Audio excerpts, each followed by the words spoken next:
जब ऐसे स्थिति आता है, कोई घटना घटता है, उसमें हमें काम लेना होता है, बल्कि अपने घर की ख्याल में जाएगा तो कोई सैनिक का कोई वैल्यू नहीं रहता है। इसलिए सभी हमारा कोई भी हो, देश की कहीं भी कुछ भी हो जाए, वहाँ हमारा पहले वहाँ काम करना और लोगों की मदद करना वो हमारा पहला ड्यूटी बनता है। इसलिए मैं भी यहाँ पर हूँ। Paljor was not alone.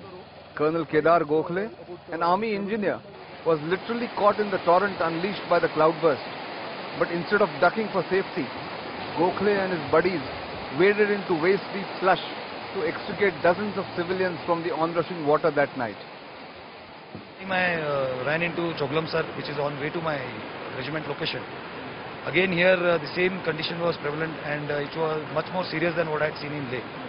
There were certain civilians, some boys on leave from 2 Vikas and Ladakh Scout, who were trying to pull out boys waist deep and chest deep into the slush. I immediately took my driver and my buddy here, both 3 of us. We assisted them in ferrying the civilians, about 8 to 10 of them, out of the slush. But it was actually getting impossible to even move in that kind of slush. It was actually scary. The slush was still moving like a glacier there. It had not stabilized. Family कैसा, सब ठीक है वहाँ? बच्चा नहीं मिला है। Do let me know.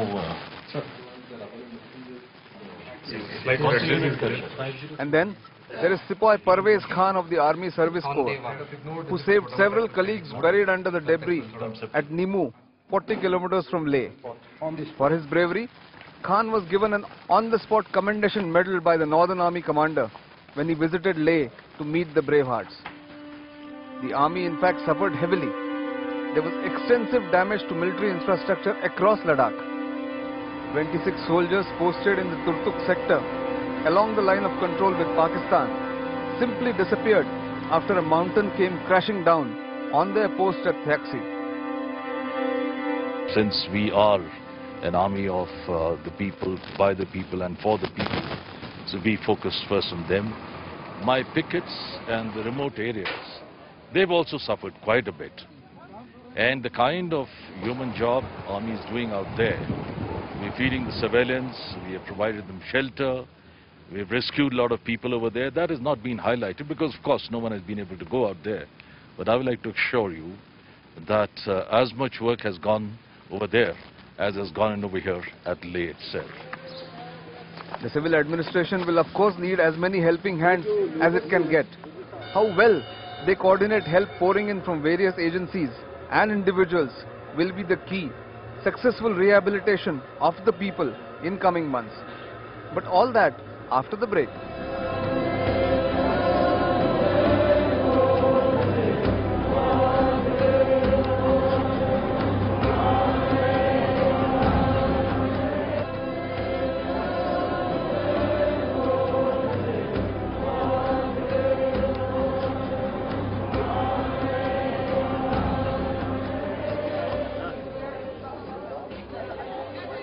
3 months between July and September, Ladakh receives over 1 lakh foreign tourists.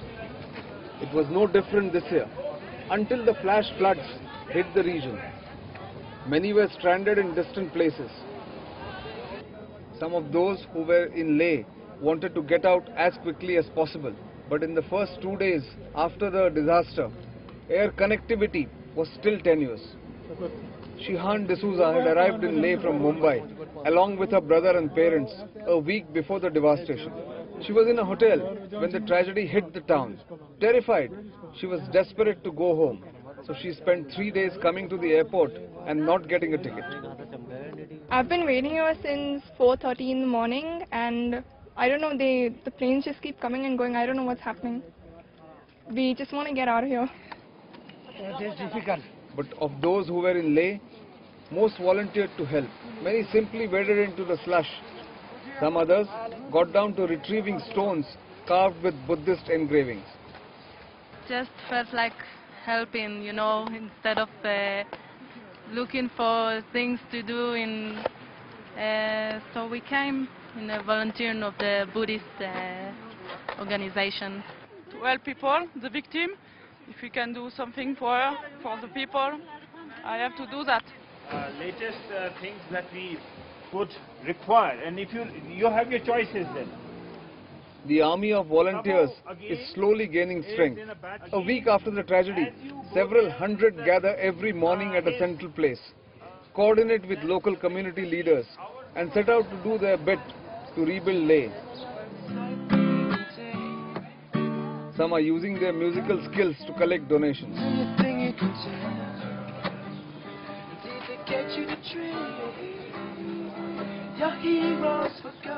There's been a lot of destruction and the people of Ladakh have been very good with us, so we should help them.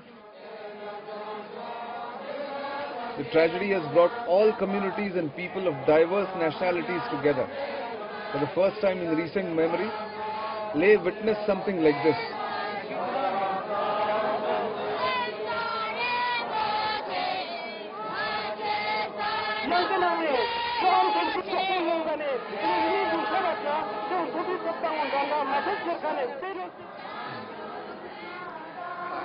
By my heart, I'm Ladakhi. You know, for me,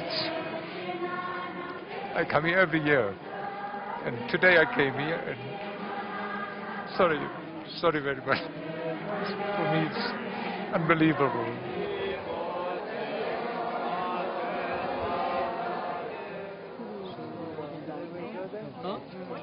They can help the other to take out this.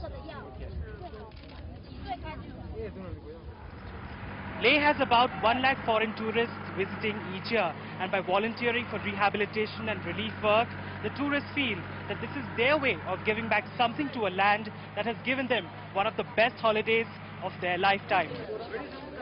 The district administration, initially overwhelmed by the magnitude of the devastation, is slowly coming to grips with the problem. ये जो flood हुई है ये बड़ा rarely होता है, क्योंकि पिछले 50 साल में ऐसा कोई फ्लड नहीं है जो लेह में पहले बार हुई है। और सुनने में आया कि 50 साल पहले या सेंचुरीज पहले ऐसा फ्लड आई थी। लेकिन जो आपने देखा होगा कि जो हमारे मनी सिल्टिंग एरियाज में जो इम्पैक्ट आपने देखा होगा, जिस हिसाब से एक सूखे एक चैनल से थी, वहाँ पर एक नैरो से मतलब एक हमारे वैली से थी जहाँ पर कोई मतलब पानी के सोर्स है नहीं।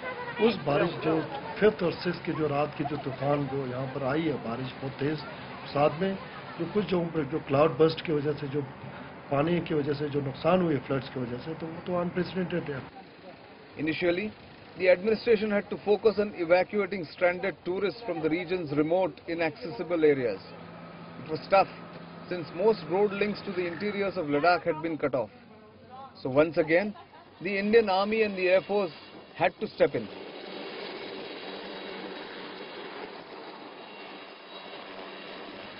The army sheltered the tourists in various units, and then the Air Force airlifted them to Leh in the small Cheetah helicopters.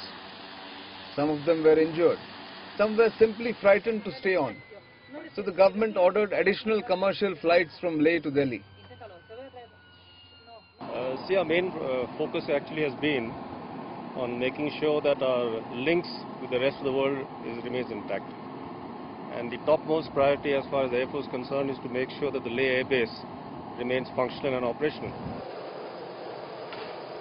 The Indian Air Force too played a major part in bringing in emergency supplies, BSNL equipment, bridging tools, nurses, and even a specialist team of National Disaster Response Force on its huge transport planes, IL-76 and AN-32s.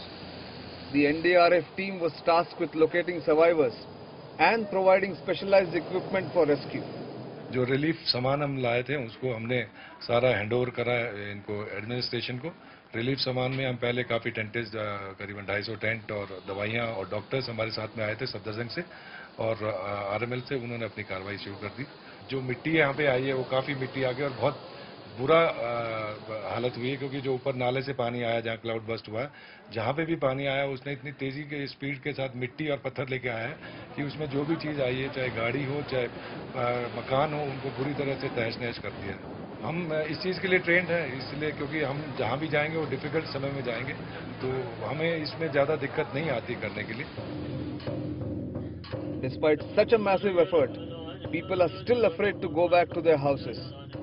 Many continue to stay in relief camps run by the administration and the army. Women and children are particularly scared.